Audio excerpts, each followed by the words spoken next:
from the Thomas & Mack Center, the beach at Mandalay Bay, just down the road too, in one of America's most beautiful and exciting cities, Las Vegas, Nevada. And that's where we bring you today inside the Thomas & Mack Center on the campus of UNLV Mountain West Conference basketball. The Utes of Utah and the Runnin' Rebels of UNLV. And the Rebel Nation fired up for this one. The regular season finale and the conference tournament opens on Tuesday night for the women here on this very floor. Let's take a look at the Quiznos starting lineup. Kim Tilley will jump center. Carlin Brown, Sean Green, he's from Salt Lake City. Jim Boylan in his first season as head coach, former assistant with the Houston Rockets and at Michigan State. And the Quiznos starting lineups for UNLV. Corey Bailey and Curtis Terry starting in their final games during the regular season. They're both seniors, the only two seniors on the UNLV roster. And Lon Kruger up for the Henry Ibo Award, his fourth year here. Took the Rebels to the Sweet 16 last year. And he really has reignited the buzz in this community about UNLV basketball. UNLV in white. And the Crimson for Utah. Kim Tilley wins the tap over to Lawrence Bora. And we are underway in Las Vegas. And here's the deal. UNLV will attack the ball. It's the best thing that they do. I want everybody out there to keep a real close eye on Utah's turnover numbers. Tilley on Joe Darger. Spins toward the basket. And the rebound, Rene Rougeau. Ahead to Curtis Terry. Yeah, very big size advantage inside for Utah. Conversely, the question for the running Rebels, how do they do on the boards in this game? They're very undersized. Rougeau on the cut. And the rebound ripped down by Tilley. Carlin Brown, a freshman. Back out to Luka Durcha. He is from Serbia.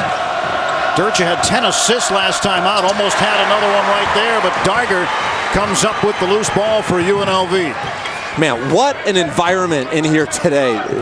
This is almost an extension of next week's tournament because for UNLV, they have to win 3 in a row to guarantee that at large. Terry out to Darger, 3.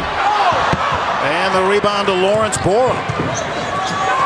The winner of the Mountain West Conference tournament next week gets the automatic bid. BYU ranked 24th in the nation, certainly in at large at least, if they don't win the conference tournament. Sean Green to Bora. Back out to Green. He's not afraid to shoot it. Here's Tilley, baseline.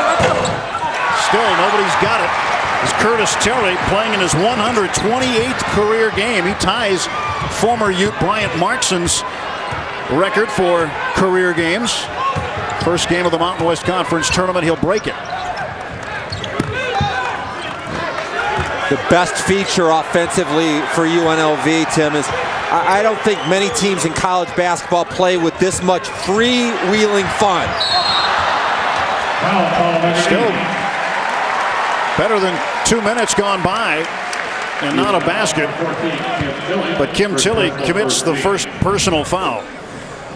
Complete confidence because Lon Kruger allows them to go out and search for shots. He does not get on them about what some people may consider a substandard shot. Go out there, play, enjoy yourself. And I had a chance to talk to Curtis before the game, and I said, what's the biggest story regarding your career? And he said, more than anything else, I was a walk-on. People thought maybe I was just a scorer, I was undisciplined, and here I am, the #1 assist guy in the entire conference. I've learned how to lead a team. Curtis Terry has been exceptional. He started in the Charlie Spoonhour eras when he arrived on the scene and has flourished under Lon Kruger. So 2-0 UNLV on the free throws by Terry. Sean Green trying to get to the basket. Rougeau, his second rebound.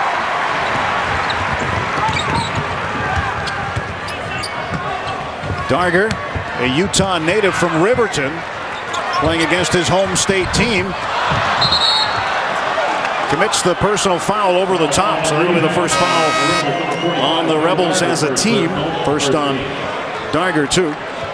How do you like the maturity of Luke Neville? You know, he's one of the best big players, one of the top players in the entire conference, and he has taken his demotion to the bench to try to protect him from early fouls like a pro. I've been very, very impressed. Neville again checking into the ball game as he has been doing over the last handful of games. Jim Boylan setting him down to start the game. And Luke Neville can't convert. Matt Shaw rips down the rebound for UNLV. And as a guy who played a big in the NBA and in the Big Ten, you know how difficult it can be when the guards try to take it to you. Do you expect UNLV to try to take it to Neville when he's in the game? Well, that's a recipe that has worked. I like the fact that UNLV is establishing their post game, because we know as the game goes on, they will score in transition off their defense. They will make threes. Corey Bailey with a basket for UNLV. Bailey, one of the two seniors on this UNLV roster. Bora back out. Luka Durcha got Bailey to leave his feet. He drives. Ball is redirected, and there's Bailey with the rebound. Shaw wide open look. Got it! Three-point field goal for Matt Shaw, and that'll force Jim Boylan into a timeout as UNLV starts the game on a 7-0 run. Matt Shaw left wide open on the right wing. Well, he's left open because Luke Neville is not used to covering offensive players at 19 feet, 9 inches. That is the marquee matchup that we have to watch. Can the UNLV running Rebels deal with Luke Neville in the post? Can he step out and cover the three-point shooters out at the line? Matt Shaw, the sophomore out of Fairfax High School in Los Angeles. There's Luke Neville, leading scorer, leading rebounder for Utah. The UNLV team, although height challenged, the average height of the Rebels 6 feet 4.5 inches. They don't have a player over 6'7", and here they are with their second 22-win season in a row. Well, that's why Lon Kruger's up for National Coach of the Year.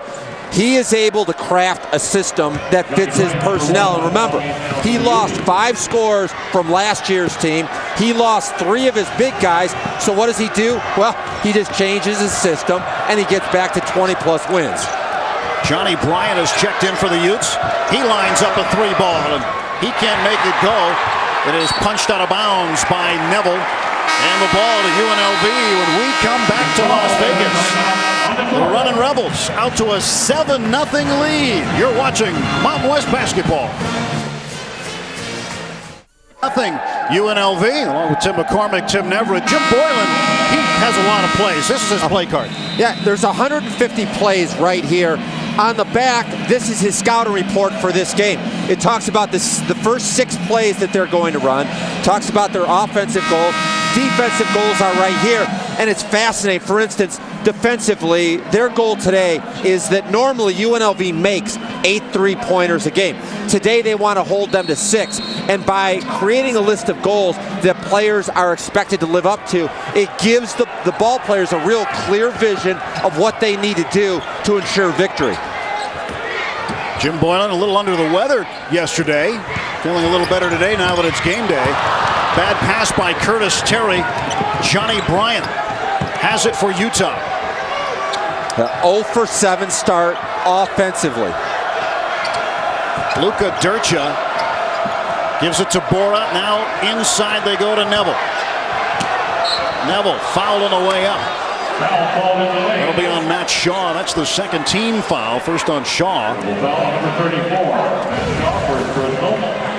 If you're able to push Luke Neville 1 step off the block, your job gets a lot easier. UNLV's big guys, their front line only averages 6'6", but they do have a big advantage in the department of center of gravity. They use their upper thigh and their hip to get underneath Luke and push him out. It's going to be a real battle to see who gets that premier position. Luke Neville, a 71% free throw shooter. Jim Boylan telling me last week that Neville has all of the skills that the NBA scouts are looking for. Some of the things he needs to hone. His scoring average down a bit, but a lot of that is because of the offense that Utah runs. They want to funnel it through as Rene Rougeau funnels that one to the basket. But they